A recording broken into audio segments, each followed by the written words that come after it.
Hello students, myself Shuddhatam Jain and I will be discussing your physics paper for March shift. तो सबसे पहला question है a rubber ball is released from a height of 5 meter above the floor.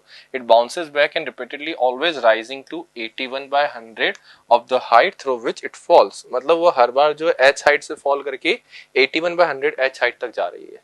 तो अपने को बताना है कि एवरेज स्पीड कितनी होगी. यहाँ पर g की वैल्यू साथ में गिवन है. तो अगर कोई ऑब्जेक्ट h हाइट से फॉल करेगा तो उसकी जो स्पीड होती है वो हो जाती है √2gh. एंड अगर ऑब्जेक्ट v स्पीड से स्ट्राइक कर रहा है तो अगर कोफिशिएंट ऑफ रेस्टिट्यूशन e है तो ev स्पीड से वो रिबाउंड करता है. अगर ev से रिबाउंड करा है तो पार्टिकल हाईएस्ट पॉइंट पे जाएगा, रुकेगा और वापस से नीचे आ जाएगा. तो अगर ऑब्जेक्ट h हाइट से फॉल करा है, ev स्पीड से रिबाउंड करा है, तो अपन देख लेते हैं कितनी और हाइट अटेन कर सकता है. ev को कर देते हैं अपन 2gh डैश के इक्वल और v की वैल्यू √2gh रख देते हैं. तो यहाँ से सॉल्व करके h डैश की वैल्यू आ रही है e²h. तो मतलब ऑब्जेक्ट जो है e²h हाइट राइज करता है. तो अपन टोटल डिस्टेंस निकाल लेते हैं बिकॉज अपने को एवरेज स्पीड पूछा है. तो एवरेज स्पीड के लिए total distance by total time करेंगे. तो टोटल डिस्टेंस पहले ध्यान से देखेंगे बच्चों.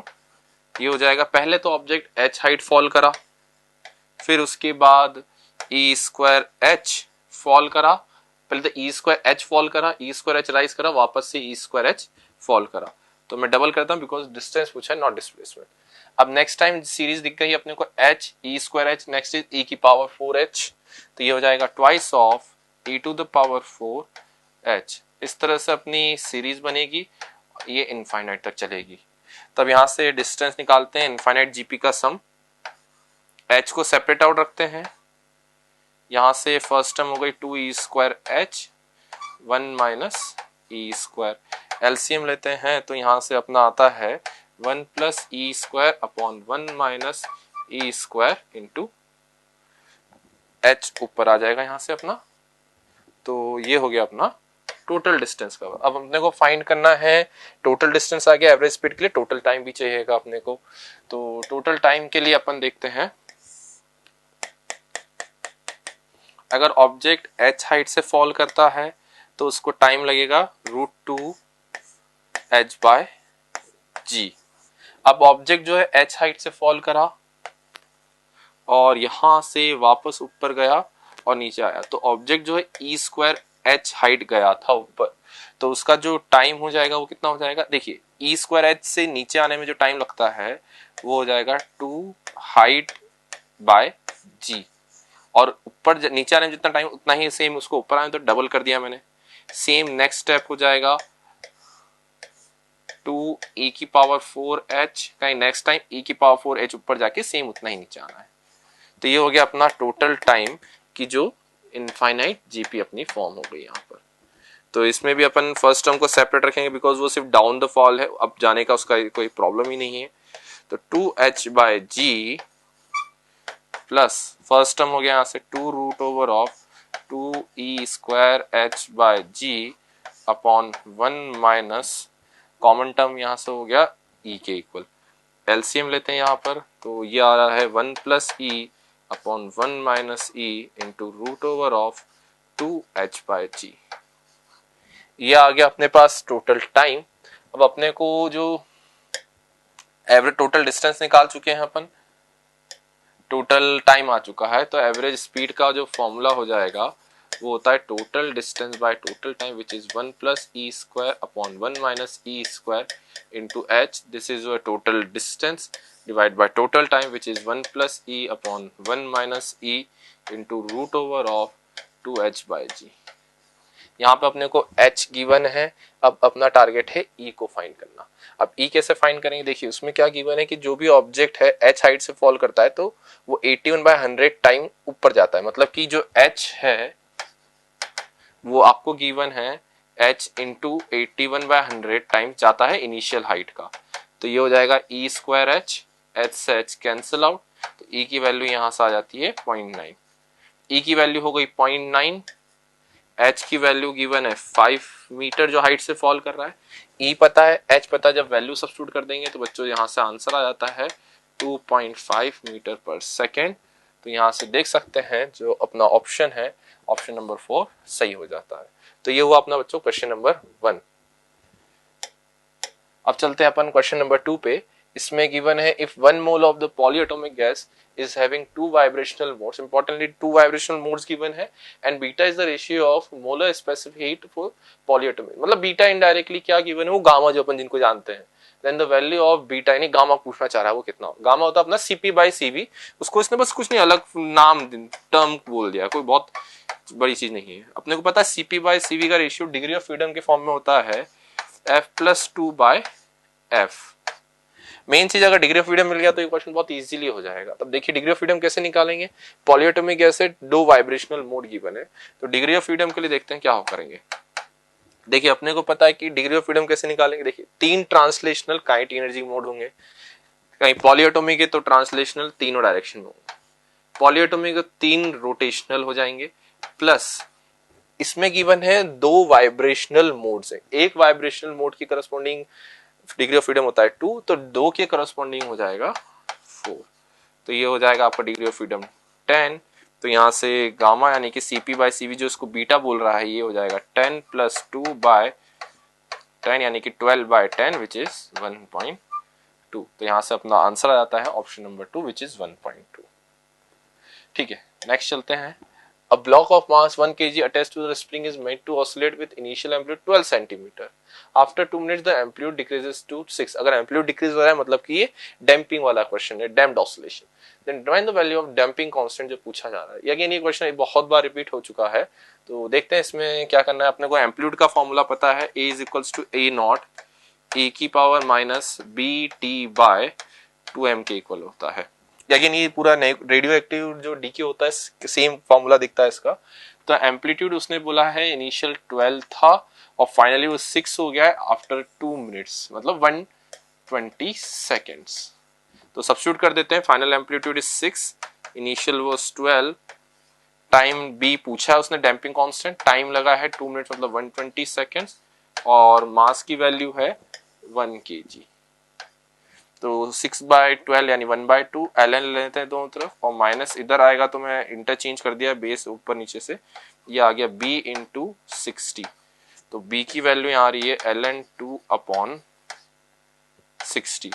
तो इसको जब सॉल्व करते हैं तो आंसर आता है 1.16 × 10⁻⁻2 kg सेकेंड इनवर्स।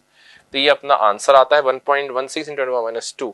लेकिन यहाँ पे ध्यान से देख सकते हैं कोई भी ऐसा ऑप्शन है नहीं, तो जो मोस्ट क्लोज था इसमें शायद एक जेई की वजह से प्रिंटिंग एरर हुआ है ऑप्शन नंबर 3 में, अदरवाइज करेक्ट होगा, इसलिए ये कोई ऑप्शन नहीं होने की वजह से इसको बोनस माना जाएगा।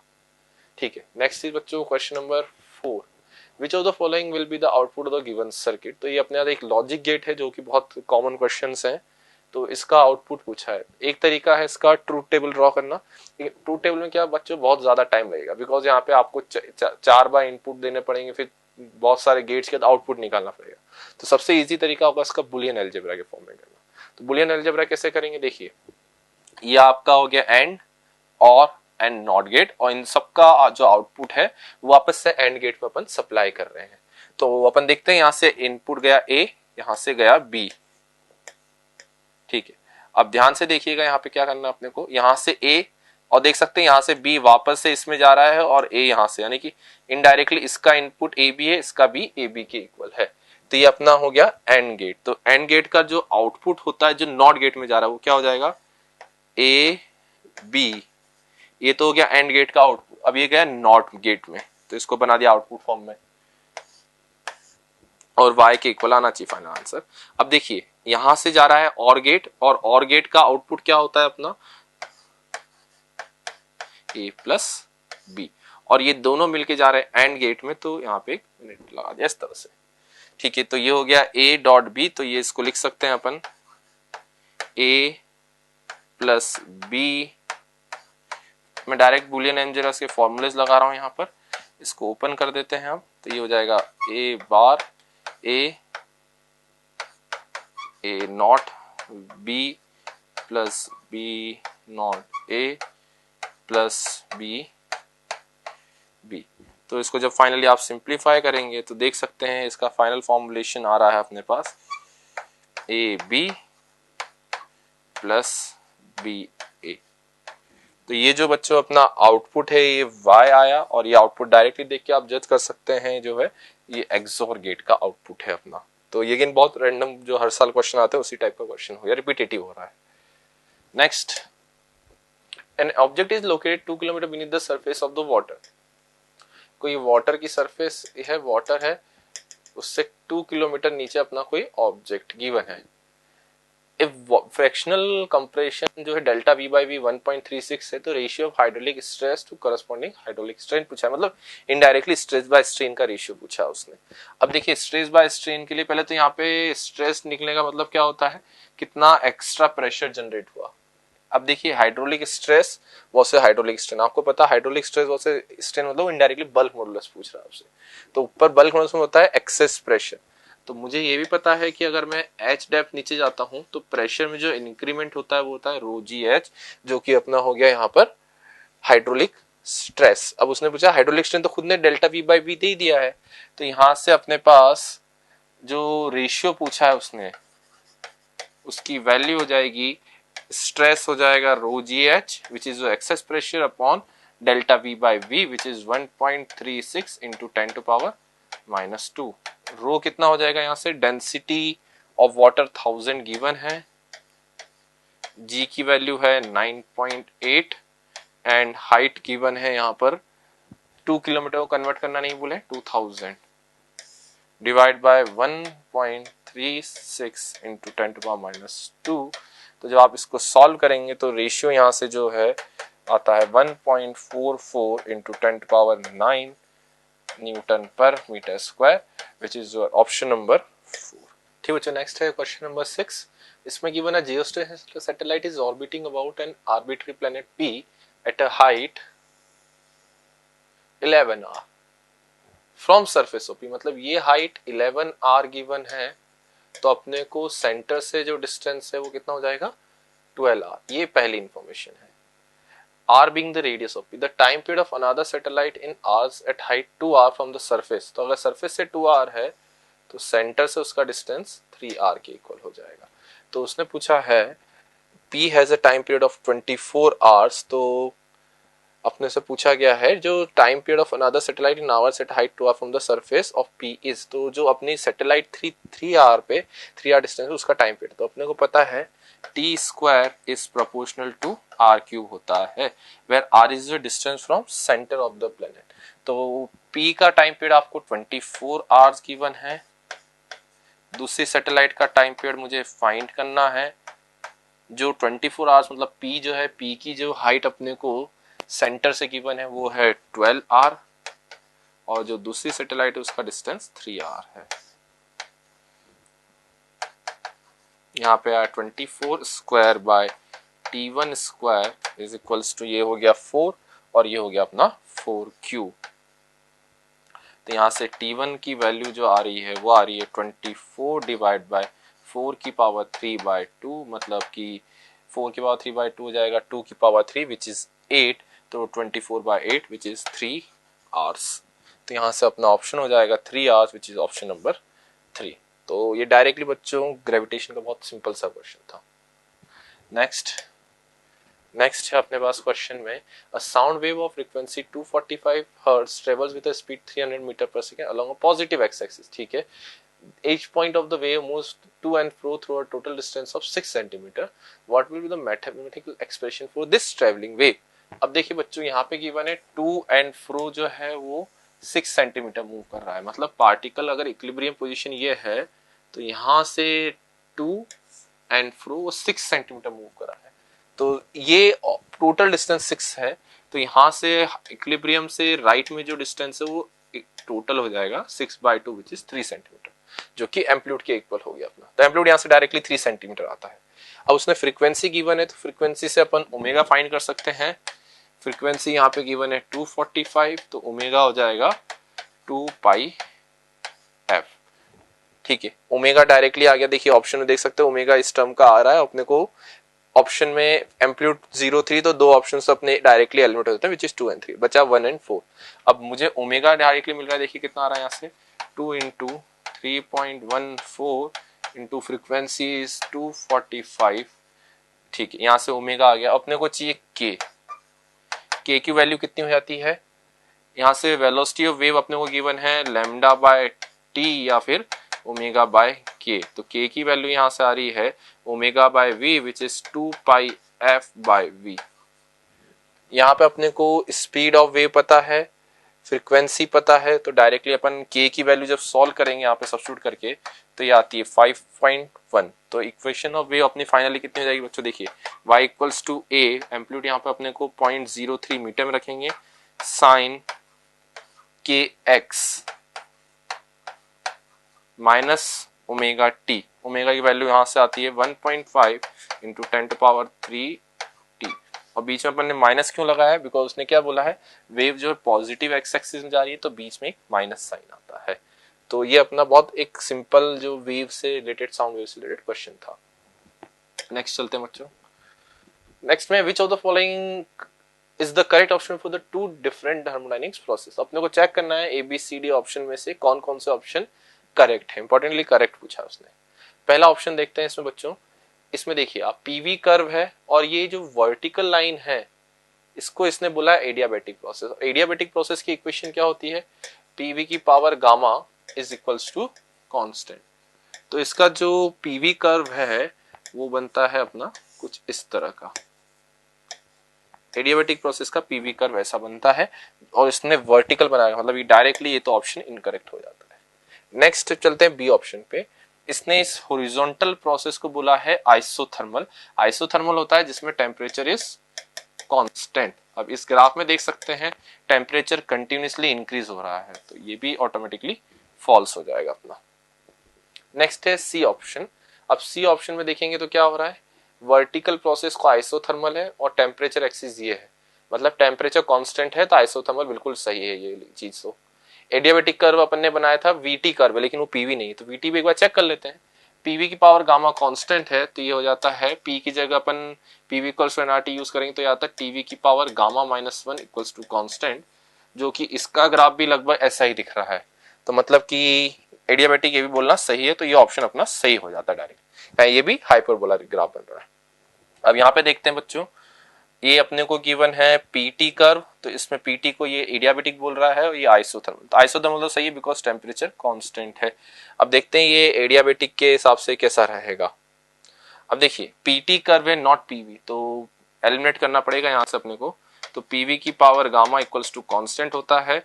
यहाँ पे अपने को रिक्वायर्ड टेम्परेचर, वॉल्यूम को एलिमिनेट करना है, तो यहाँ से कितना हो जाएगा, ये वॉल्यूम को लिख देंगे अपन T बाय P की power gamma is equals to constant.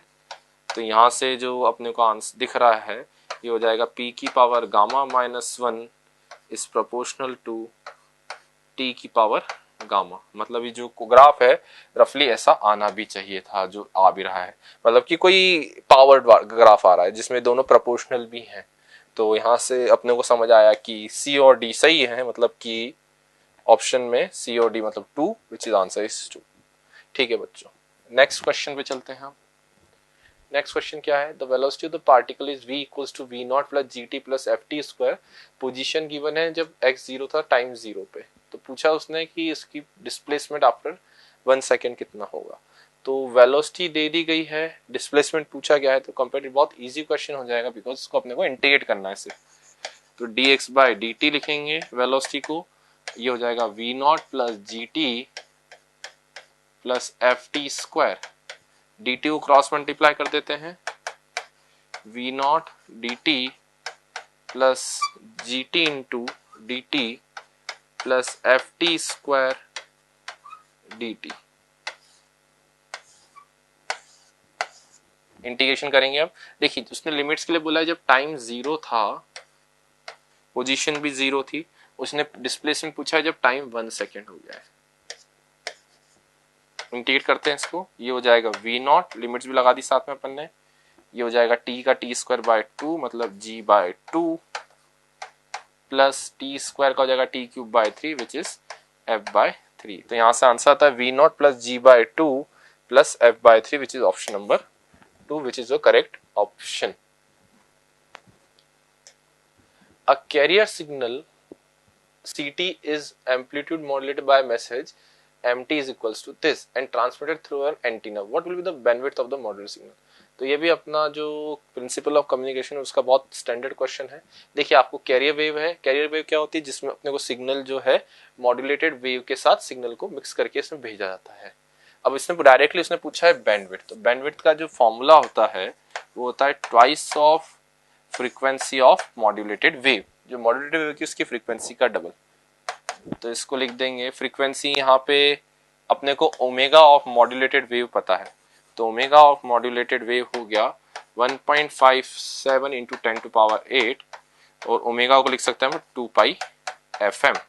तो FM की वैल्यू यहाँ से आ जाएगी 2 इंटू 1.57 इंटू 10⁸ अपॉन 2 पाई, 2 से 2 कैंसिल आउट, ये हो जाएगा 1.57 डिवाइड बाय 3.14 तो इंटू 10⁸। तो इसको जब अप्रोक्सीमेटली सॉल्व करेंगे आप, अप्रोक्स सॉल्व करके, तो ये आता है 50 megahertz, which is the final answer, which is option number 4। ठीक है बच्चों, नेक्स्ट है क्वेश्चन नंबर 11। इसमें क्या गिवन है, two cells of EMF 2 and E with internal resistance R1 and R2 respectively connected in series to external resistance R. The value of R at which the potential difference across the terminal of first cell becomes 0। तो एक बार इस circuit को थोड़ा सा अच्छे से बना लेते हैं इंटरनल रेजिस्टेंस शो करते हुए। 2E R1 E, इसका इंटरनल रेजिस्टेंस R2। अब देखिए सर्किट में जो करंट होगा I, अपने को वो फाइंड करना है। पहले तो I फाइंड कर लेते हैं। I की वैल्यू हो जाएगी, नेट EMF हो गया इस सर्किट में 3E, और टोटल का रेजिस्टेंस हो जाएगा R1 plus R2 plus R। अब उसने बोला है कि जो फर्स्ट सेल है इसके अक्रॉस पोटेंशियल डिफरेंस 0 करना है। तो पोटेंशियल डिफरेंस अक्रॉस सेल जो होता है डेल्टा V, उसकी वैल्यू होती है E माइनस IR। तो इसके लिए E हो गया 2E, करंट हो गया सर्किट में I, इसका इंटर रेजिस्टेंस R1, तो इसको 0 करना है। मतलब कि I की वैल्यू अपने को 2E बाय R1 चाहिए। यहाँ से जो करंट अपने फाइंड करा उसके इक्वेट कर देते हैं इसको।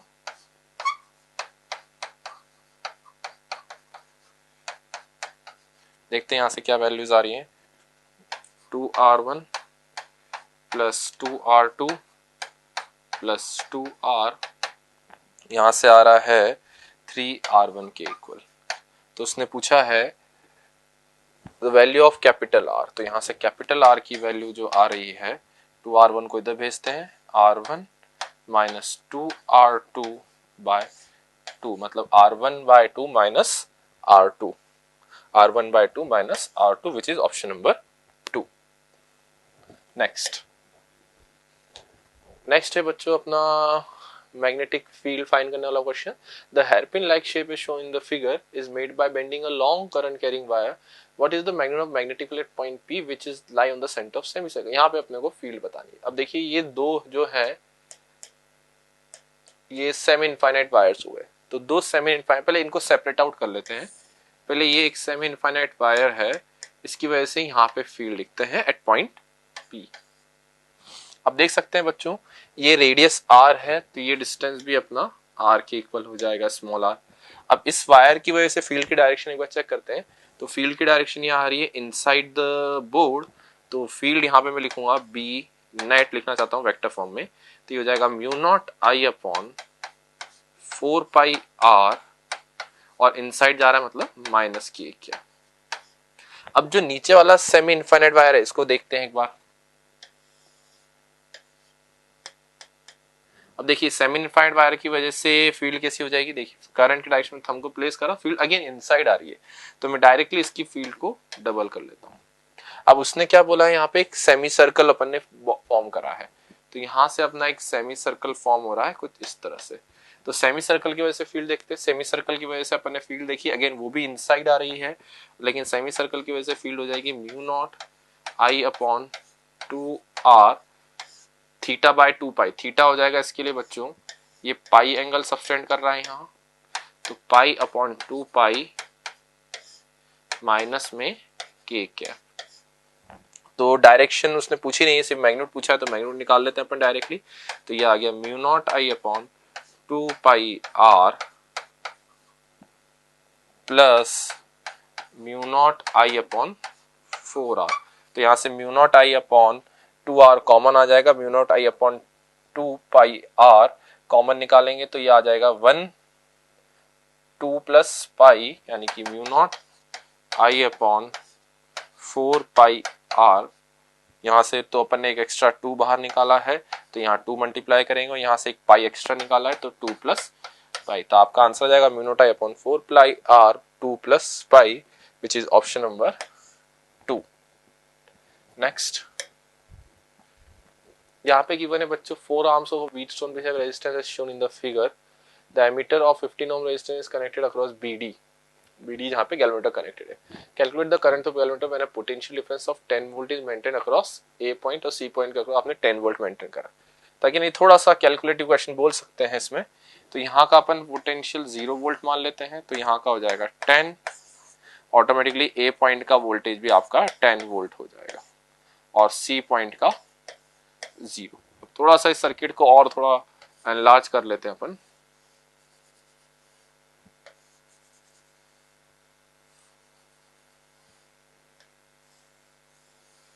यहाँ गैल्वेनोमीटर अपना कनेक्टेड है, इस पॉइंट का पोटेंशियल गिवन है अपने को 10 वोल्ट जो अपन एज्यूम करा है, इस पॉइंट का पोटेंशियल 0 है, इस पॉइंट का एक काम करते हैं x वोल्ट मान लेते हैं, इसका y, रेजिस्टेंस है 110, इसमें व्हीटस्टोन ब्रिज भी नहीं हो रहा है और सिमेट्री भी नहीं है, इसलिए अपने पास बेसिक कैलकुलेशन करने के अलावा कोई और ऑप्शन नहीं बनता है। अब एक काम करते हैं, x पॉइंट को पिक करते हैं सबसे पहले। तो अपन एज्यूम कर लेते हैं कि x से करंट जो है तीनों ब्रांचेस में बाहर जा रहा है, तो कोई इनपुट करंट है नहीं, तो आउटपुट करंट तीनों की वजह से 0 कर देते हैं। तो देखिए जो करंट इस ब्रांच में होगा वो कितना हो जाएगा, x minus 10 potential difference by resistance, इस वाले में हो जाएगा x minus y,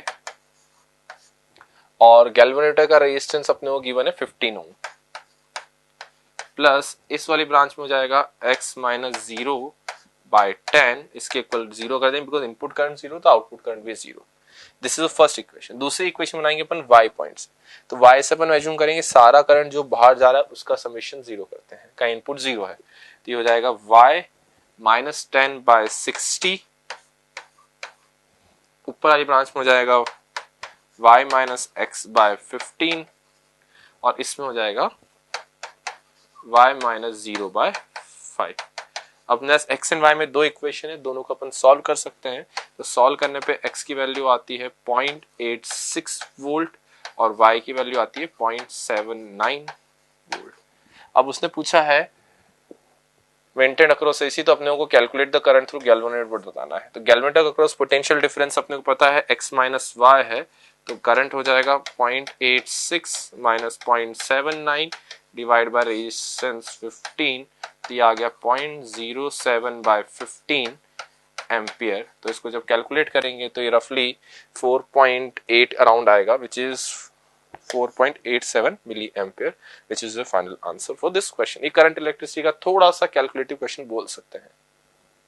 next, two particles A and B of equal masses are suspended from the two massless spring or spring constant K1 and K2.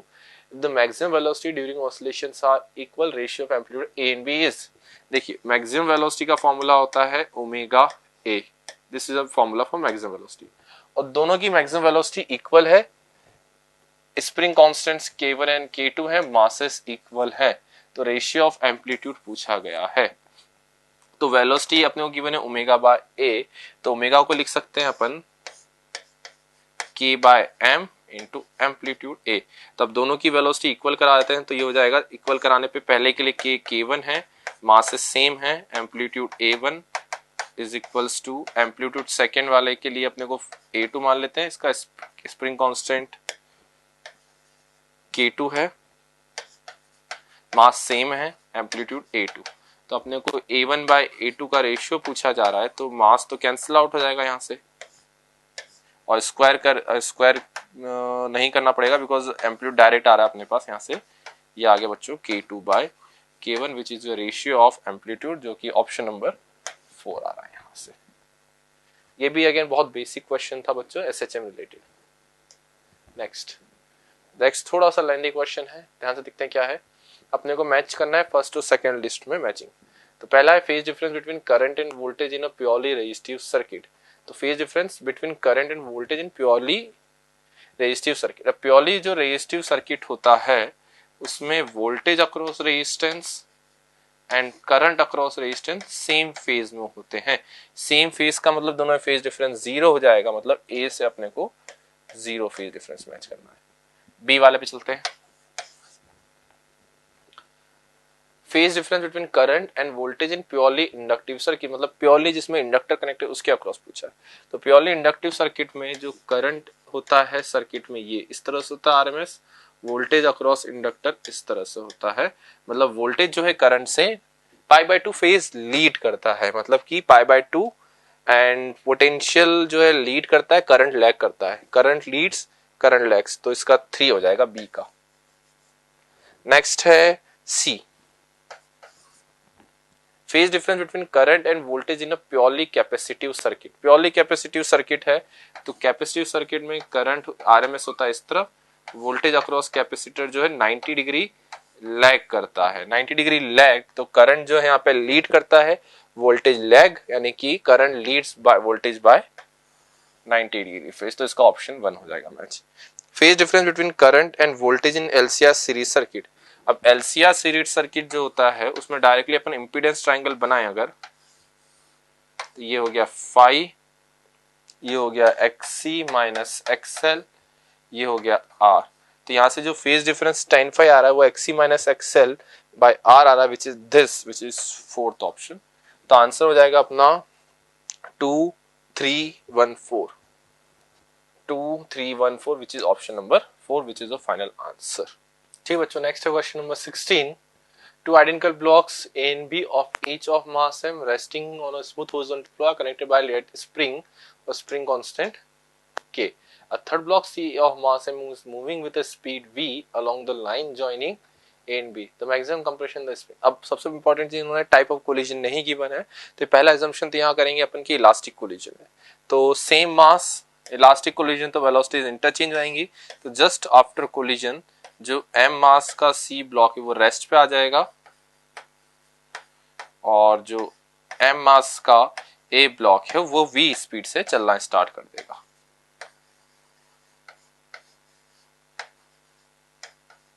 अब उसने पूछा maximum compression कितना होगा, तो मैक्सिमम कंप्रेशन की कंडीशन होती है दोनों ब्लॉक्स की वेलोसिटी सेम हो जाए। तो अपन एज्यूम कर लेते हैं जब मैक्सिमम कंप्रेशन हो गया स्प्रिंग में, दोनों ब्लॉक्स की वेलोसिटी सेम आ गई, v कॉमन। तो पहली चीज तो मुझे पता है स्प्रिंग फोर्स इंटरनल फोर्स है, तो नेट फोर्स जीरो, तो मोमेंटम कंजर्व करते हैं। तो इनिशियल मोमेंटम ए ब्लॉक का mv था, बी ब्लॉक रेस्ट पे था, तो उसका मोमेंटम जीरो। फाइन, दोनों साथ चल रहे हैं तो मोमेंटम हो जाएगा 2m इंटू वेलोसिटी कॉमन। तो कॉमन वेलोसिटी यहां से आ गई v बाय 2k को, तो कॉमन वेलोसिटी यहां से आती है अपने पास v बाय 2। अब उसके बाद मैकेनिकल एनर्जी कंजर्व करते हैं। इनिशियल स्प्रिंग नेचुरल लेंथ में थी और काइनेटिक एनर्जी सिर्फ a के पास थी, तो इनिशियल काइनेटिक एनर्जी हो गई half mv square, block b की काइनेटिक जीरो, पोटेंशियल स्प्रिंग की जीरो। यहाँ पे दोनों ब्लॉक साथ चल रहे हैं तो टोटल काइनेटिक एक बार साथ में लिख देते हैं, हाफ 2m, और कॉमन वेलोसिटी यहाँ से v बाय 2 आई थी, प्लस बाकी जो एनर्जी वो स्प्रिंग की पोटेंशियल की फॉर्म में स्टोर हो जाएगी। तो यहां से हाफ से हाफ गया, 2 पूरा कैंसिल आउट, तो ये आता है mv square by 2 minus mv square by 4 is equals to kx square by 2। यहां से x की वैल्यू आ रही है mv स्क्वायर बाय 2k, तो v बाहर आ जाएगा रूट से। तो ऑप्शन यहां से सिर्फ एक ही ऑप्शन है जो मैच कर रहा है, और एक इंपॉर्टेंट चीज है कि बच्चों इसमें सारे ऑप्शन डायमेंशनली इनकरेक्ट है। v बाहर आना चाहिए और सब में v इनसाइड है, इसमें तो v नहीं है, तो सारे ऑप्शन डायमेंशन इनकरेक्ट, तो ऑटोमेटिकली अपन चाहे तो डायरेक्टली 1 को भी आंसर मार्क कर सकते हैं। Next, the atomic hydrogen emits a line spectrum consisting of various series, which series of hydrogen atom spectra is lying in visible region. तो बहुत ही स्टैंडर्ड क्वेश्चन बन गया, मतलब बहुत थियोरेटिकल क्वेश्चन है, डायरेक्ट याद होने वाला, कि जो विजिबल स्पेक्ट्रम है वो बाल्मर सीरीज में होता है, which is option number 4। Next, two identical photocathodes receive the light of frequency f1 and f2, the velocity of photoelectrons coming out of v1 and v2 respectively, then तो कुछ relation पूछा उन्होंने। यहाँ पे अपन equation लगाएंगे E is equals to h nu minus phi वाली, और E को अपन लिख सकते हैं हाफ mv स्क्वायर। तो सबसे पहले जब फ्रीक्वेंसी f1 थी तो जो मैक्सिमम वेलोसिटी से निकलने वाला इलेक्ट्रॉन उसकी वेलोसिटी v1 है, तो ये हो जाएगा half m v1 square is equals to h f1 minus phi. Second case में हो जाएगा half m v2 square equals to h f2 minus phi. अब उसमें आंसर में कहीं भी f नहीं है अपने पास, और देख सकते हैं कहीं v1 स्क्वायर माइनस v2 या v1 माइनस v2, मतलब इनडायरेक्टली इक्वेशंस को सब्ट्रैक्ट करते हैं ताकि फाई कैंसिल आउट हो जाए। तो ये हो गया half m v1 square minus v2 square is equals to h f1 minus f2। तो यहाँ से v1 square minus v2 square की वैल्यू जो आ रही है वो है 2h by m into f1 minus f2। अब ऑप्शन चेक कर लेते हैं कौन सा है, v1 square minus v2 square equals to 2h by m f1 minus f2, which is option number 1। तो अगेन ये मॉडर्न फिजिक्स का बहुत कंपैरेटिवली इजी क्वेश्चन रहा है। Next, what happens to the inductive reactance and the current in a purely inductive circuit if the frequency is half. अगर frequency half करी गई है तो ओमेगा होता है 2 पाई f। तो अगर फ्रीक्वेंसी अपन ने हाफ कर दी यहां से तो ओमेगा भी हाफ हो जाएगा। ओमेगा हाफ तो एक्सएल जो होता है वो होता है ओमेगा एल, ओमेगा हाफ तो एक्सएल भी जो है हाफ हो जाएगा। उसने क्या पूछा है नेक्स्ट, करंट कितना होगा सर्किट में। अगर प्योरली इंडक्टिव सर्किट है तो करंट हो जाता है V बाय एक्सएल, तो एक्सएल अगर हाफ हो गया है तो करंट डबल हो जाएगा। तो करंट डबल हो गया है और एक्सएल हाफ, तो inductive reactance will be half and current will be double, which is option number 2। तो अगेन ये एक एसी का अगेन बहुत कंपैरेटिवली इजी क्वेश्चन रहा है। नेक्स्ट चलते हैं। ठीक बच्चों, नेक्स्ट क्वेश्चन देखिए क्या है, ये अपना आरबीडी से क्वेश्चन है। आरबीडी का थोड़ा सा देख सकते हैं कि कैलकुलेटिव क्वेश्चन हो रहा है। A sphere of mass 2 kg and radius 0.5 meter is rolling with an speed of 1 meter per second goes up an inclined plane। तो इसमें गिवन है कि अपना स्फीयर है जो 1 मीटर पर सेकेंड से इंक्लाइन के ऊपर जा रहा है इस तरह से। तो प्योर रोलिंग कर रहा है, तो प्योर रोलिंग में एक्सेलरेशन अपने को पता है कितना होता है, g sin theta upon 1 plus ICM by mr square. एक बार एक्सेलरेशन की वैल्यू निकाल लें, जब ये ऊपर जा रहा था sin 30 की वैल्यू हो गई हाफ 1 प्लस ICM। अपना ऑब्जेक्ट क्या है, स्फीयर है, तो स्फीयर का मोमेंटम इनर्शिया हो जाएगा 2/5 mr स्क्वायर। तो mr स्क्वायर कैंसिल आउट हो जाएगा, ये हो गया 5, तो ये आ गया 25/7 मीटर पर सेकेंड स्क्वायर। अब मुझे पता है बच्चों, अगर ये अप द इंक्लाइन रोल करे या रोल करते वापस से जब नीचे आएगा डाउन द इंक्लाइन, तो एक्सेलरेशन ऊपर जाने का और नीचे आने का सेम है, बिकॉज प्योर रोलिंग में एक्सेलरेशन सेम होते हैं। तो ऊपर जाने का टाइम और नीचे आने का टाइम सेम रहेगा यहाँ पर। तो अगर ऊपर जाने का टाइम मिल जाए अपने को तो ऑटोमेटिक क्वेश्चन सॉल्व हो जाएगा। तो मुझे पता है हाईएस्ट पॉइंट पे जब पहुंचेगा इसकी फाइनल वेलोसिटी जो है वो 0 हो जाएगी। तो v equals to U plus ct लगाते हैं। v equals to U, initial velocity 1 थी, एक्सेलरेशन है -25/7 इंटू टी। तो यहाँ से टाइम आ रहा है अपना 7/25, लेकिन ये बच्चों से ऊपर जाने का है तो टोटल टाइम हो जाएगा 2t यानी कि 14/25। This comes out to be 0.56 second around. तो 0.56 सेकेंड आ रहा है अप्रोक्सीमेटली, लेकिन यहाँ से देखेंगे तो जो नियरेस्ट आंसर है 0.56 के वो है 0.57, विच इज आंसर नंबर 3। ठीक बच्चों, नेक्स्ट है सेक्शन बी। सेक्शन बी जिसमें अपने को न्यूमेरिकल वैल्यूज, जिसमें से आपको सिलेक्टेड 10 में से 5 क्वेश्चंस करने होते हैं। तो पहला क्वेश्चन है इलेक्ट्रिक फील्ड की जो intensity produce by radiation coming from 100 what bulb given है आपको 3 मीटर पे E है। तो पूछा गया electric field produce by the radiation coming from 60 what से जो इंटेंसिटी होगी सेम डिस्टेंस पे इलेक्ट्रिक फील्ड की वैल्यू पूछी है। तो अपने को यहाँ से पता है फॉर अ पॉइंट सोर्स, जो अपन बल्ब को पॉइंट सोर्स मानेंगे, तो point source of power P की वजह से r डिस्टेंस पे जो इंटेंसिटी होती है वो होती है power upon area which is 4 pi r square. और इंटेंसिटी जो होती है वो होती है half epsilon not E square, मतलब ई स्क्वायर के प्रोपोर्शनल होती है, इनडायरेक्टली लिख सकते हैं। तो यहाँ से देखिए डिस्टेंस सेम रखा है उसने, आर सेम है, तो मैं बोल सकता हूँ directly E square is directly proportional to P, मतलब E1 बाय E2 का जो रेशियो है वो हो जाएगा डायरेक्टली रूट के अंदर P1 बाय P2। E1 की वैल्यू E गिवन है, E2 पूछा गया है, पावर ऑफ फर्स्ट सोर्स थी 100, सेकेंड की गिवन है 60, तो E2 की वैल्यू यहां से जो आ रही है वो है E times root over of 3/5। तो मतलब कि यहाँ से x की वैल्यू उसने पूछी है विच इज रूट 3/5, तो x की वैल्यू हो गई 3, विच इज योर क्वेश्चन। ये अगेन EM वेव्स का क्वेश्चन है जो जनरली इस टाइप क्वेश्चन कॉमनली पूछे ही जाते हैं हर साल, तो थोड़ा सा इन पे एक्स्ट्रा प्रैक्टिस करी जाएगी बच्चों। Next, a body of mass 1 kg rests on a horizontal flow with which it has coefficient of static friction 1/√3. It is desired to make the body move by applying the minimum possible force F. The value of F will be, round of करना है अपने को, तो ये भी standard result है friction chapter का। अगर एक ब्लॉक ऑफ मास m को अपन ग्राउंड पे प्लेस करते हैं और रफ सरफेस है तो अपने को जो minimum value of force apply करनी पड़ती है ताकि ये मूव कर सके वो होता है mu mg upon root over of 1 plus mu square. Mu given है यहाँ पर विच इज 1/√3, मास है 1 तो ये हो जाएगा 10/√3 अपॉन 1 प्लस 1/3, ये हो जाएगा 10/2 विच इज 5 न्यूटन की जो फोर्स अपने को अप्लाई करनी पड़ेगी such that object easily move कर सके। This is minimum value of force, तो राउंड ऑफ विदाउट उसकी आंसर 5 न्यूटन आ जाता है। तो next question, a boy of mass 4 kg is standing on a piece of wood having mass 5 kg. If the coefficient of friction between the wood and the floor, यहाँ पे friction coefficient आपको given है 0.5, the maximum force that the boy can exert on the rope so that the piece of wood does not move from its place, मतलब अपन चाहते हैं कि जो wooden block है ये मूव नहीं करे, तो अपन एक काम करते हैं डायरेक्टली इस दोनों को कंबाइन करके एक FBD बना देते हैं।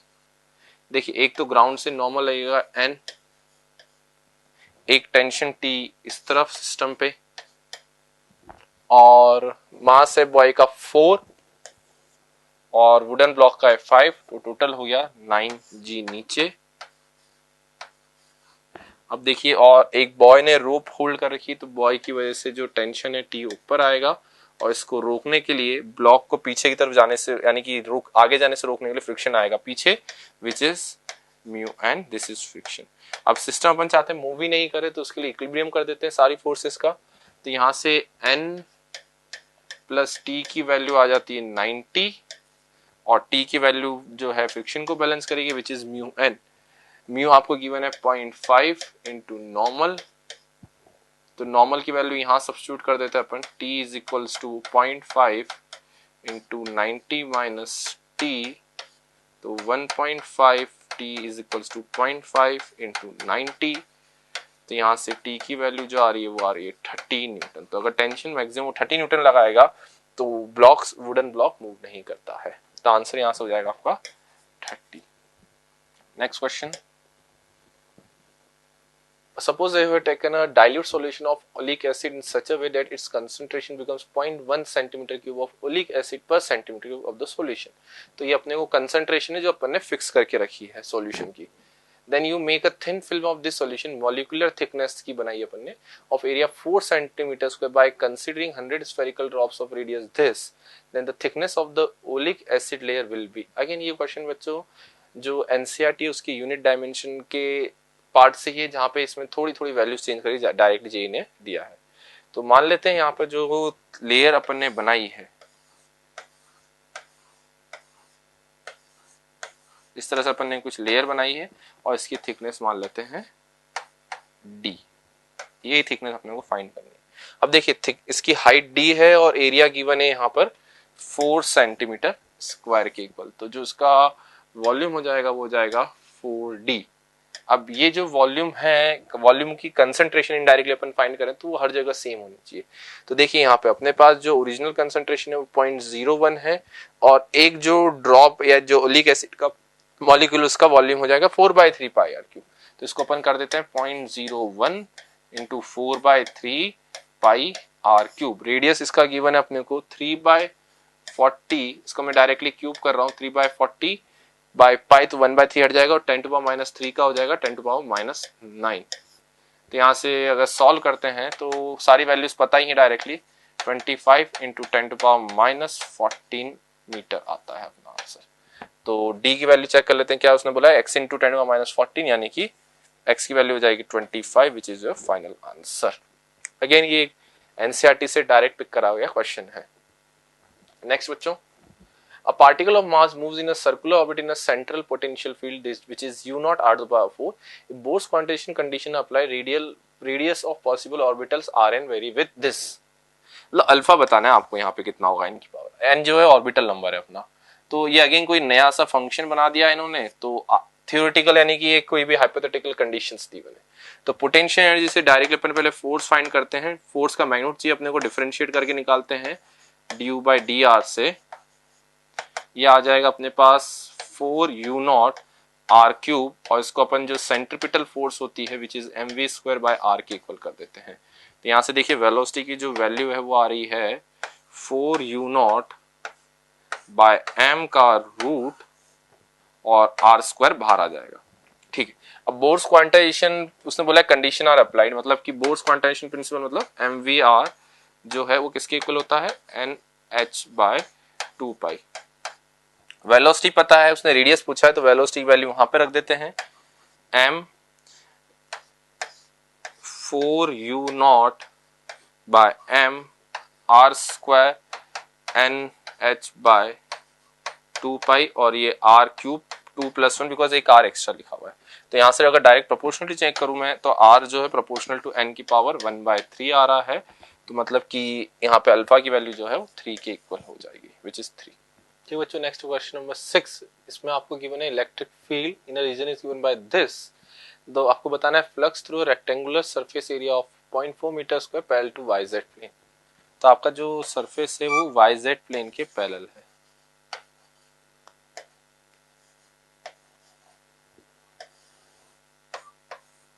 तो अपना जो रेक्टेंगुलर सरफेस है कुछ इसको इस तरह से प्लेस कर देते हैं अपन वाईजेड प्लेन में इस तरह से। अब अपनी इलेक्ट्रिक फील्ड दो डायरेक्शन में, तो एक्स में है E0 टू E0/5 और y डायरेक्शन में है 3E0/5। अब यहां से डायरेक्टली देख के समझ आ रहा है कि जो इलेक्ट्रिक फील्ड जो अपना एरिया XZ प्लेन में उसको जो पेनिट्रेट कर पा रही है वो सिर्फ x वाली फील्ड ही है विच इज 2E0/5। तो डायरेक्टली यहां से फ्लक्स लिखा जा सकता है फील्ड विच इज 2E0/5 जो x वाली है into area which is given as 0.4। E0 की वैल्यू लिख लेते हैं, यहां से कितनी आ रही है 4 इंटू 10⁻³ इंटू 0.4। ठीक है, 4 2 8 8।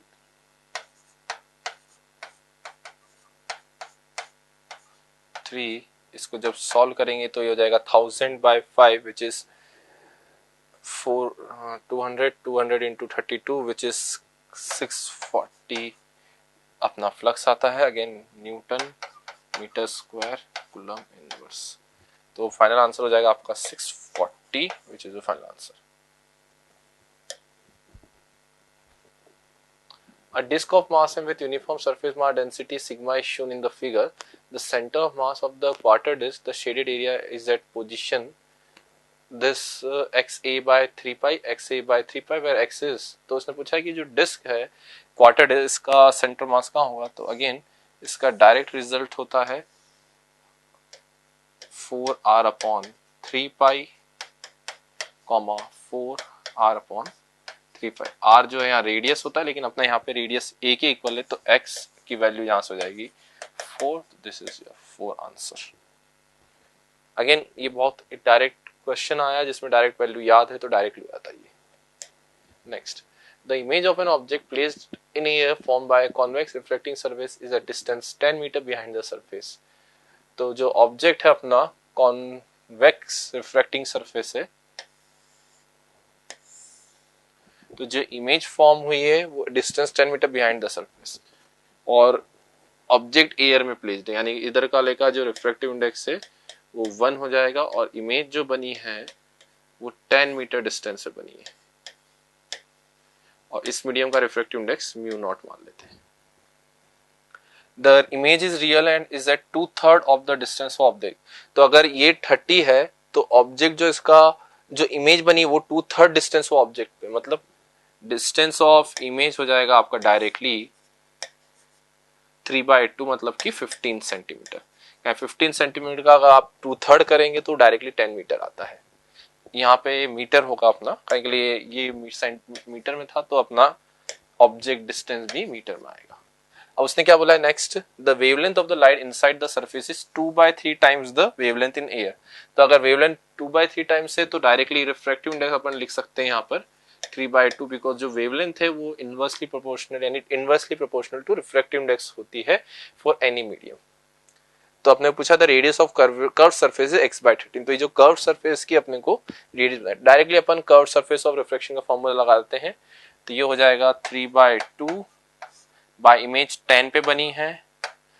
रेज ऑब्जेक्ट की जो रेज है वो 1 वाले मीडियम से 3/2 में जाएंगी, तो object distance -15, 3/2 -1 upon radius r, ये हो जाएगा 3/20 plus 1/15 is equals to 1/2r। तो यहाँ से जब सॉल्व करेंगे तो रेडियस की वैल्यू जाती है वो 30/13 मीटर के इक्वल आती है। तो यहाँ से रेडियस की वैल्यू आ गई 30/13, मतलब x की वैल्यू आती है अपने पास 30 के equal. Next, a 2 microfarad capacitor C1 is charged to potential difference of 10 volt using a battery, then battery is removed and the capacitor is connected to an earth charge capacitor of 8 microfarad. The charge C2 in equilibrium condition है। तो सबसे पहले तो अपन ने इस 2 microfarad capacitor को 10 volt से charge करेंगे, तो इस पे चार्ज जो है वो 20 माइक्रोकूलम आ जाएगा, और इसको आपने एक अनचार्ज कैपेसिटर से कनेक्ट कर दिया है जिसका कैपेसिटेंस है 8 माइक्रोफैराड। तो अपने को पता है कि जैसे ये दोनों कनेक्ट करेंगे तो यहाँ पे शेयरिंग ऑफ चार्जेस होगा और कुछ चार्ज इसका यहाँ पे जाएगा, तो जो फाइनल कॉमन पोटेंशियल आता है यहाँ पर वो आता है C1V1 plus C2V2 upon C1 plus C2। इसके लिए C1 C2 की वैल्यू हो जाएगी, कैपेसिटेंस था इसका 2 और वोल्टेज इसके अक्रॉस इनिशियल था 10,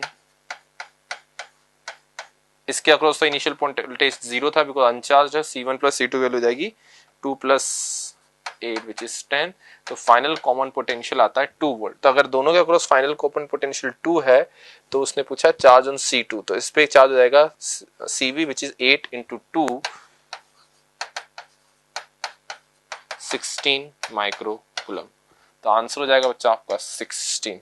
ठीक बच्चों, नेक्स्ट है लास्ट क्वेश्चन नंबर 10। इसमें गिवन है sea water at a frequency this has permittivity this, permittivity given है 80 एप्सिलॉन नॉट एंड रेजिस्टिविटी भी गिवन है rho. Imagine a parallel plate capacitor is immersed in a sea water and is driven by alternating voltage this, then the conduction current becomes 10 to power x times the displacement current density after 1/800 second। तो find value of x, तो उसने x की value अपने से यहाँ से पूछी है। तो पहले तो सबसे पहले करंट डेंसिटी कंडक्शन करंट की निकालते हैं। तो करंट डेंसिटी तो अपने को डायरेक्टली पता है कंडक्शन करंट की होती है G equals to sigma E।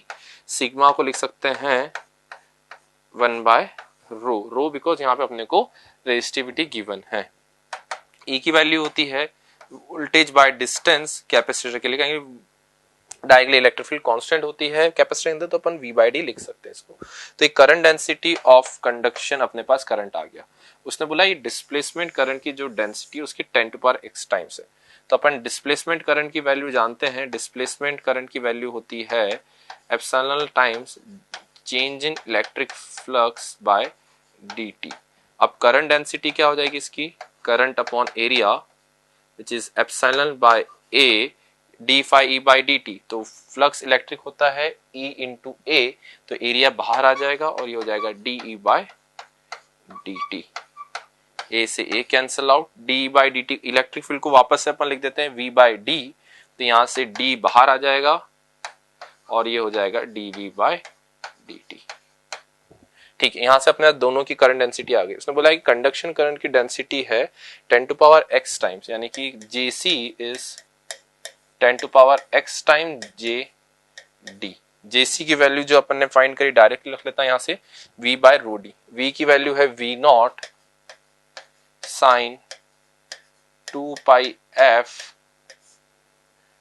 t by rho D. Rho की वैल्यू है 0.25